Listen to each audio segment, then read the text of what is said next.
I still show up on time. Stay a minute, another minute.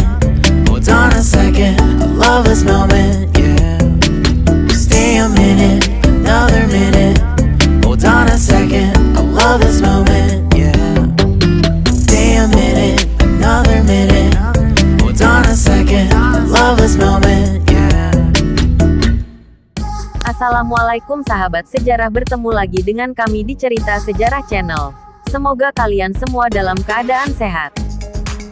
Kali ini kita akan membahas penghuni Sungai Citarum yang sudah diketahui oleh masyarakat sekitar sungai.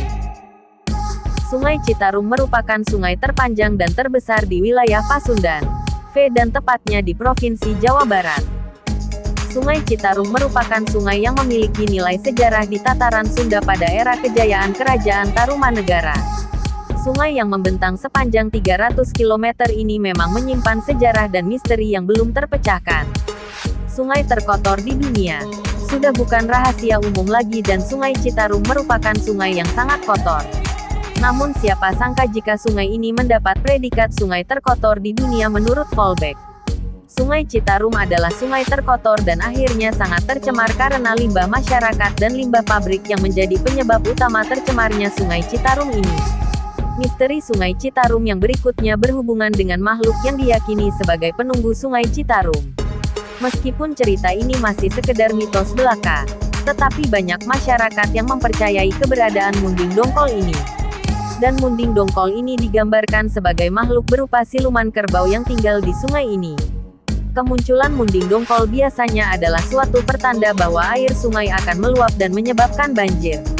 Konon Munding Dongkol akan terlihat berenang di tengah sungai, dari arah hulu ke titik batas kekuasaannya.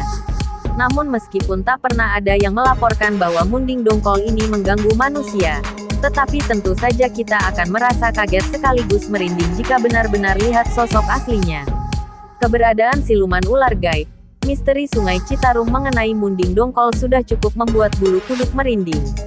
Namun ternyata makhluk gaib yang ada di sungai tersebut bukan hanya Munding Dongkol saja, karena ada siluman ular yang dipercaya juga menghuni sungai ini. Wujud dari siluman ular ini adalah ukurannya sangat besar, warnanya hitam, dan ada lingkaran putih menyerupai kalung di bagian leher ular. Maka itulah sebabnya siluman ular ini dikenal dengan nama Raden Kalung.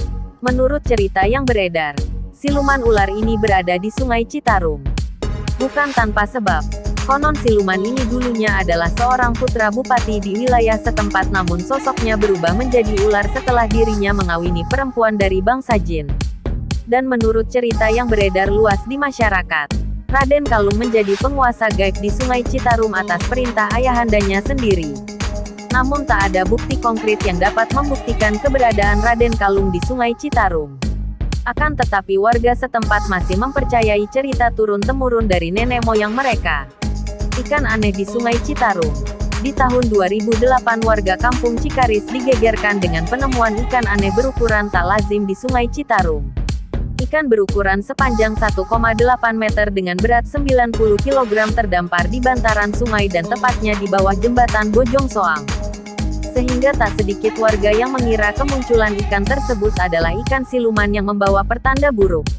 Namun usut punya usut, misteri Sungai Citarum mengenai keberadaan ikan aneh ini mulai terpecahkan. Dan akhirnya warga pun mengetahui bahwa sebenarnya jenis ikan itu adalah ikan kancra atau bahasa latinnya adalah Arapiana bidas. Jadi mitos seputar ikan siluman yang mati di Sungai Citarum itu tidak benar-benar ada. Demikianlah sejarah singkat penunggu Sungai Citarum menurut warga sekitar sungai. Jangan lupa dukung channel ini dengan cara subscribe, like, dan share. Nantikan sejarah lainnya ya.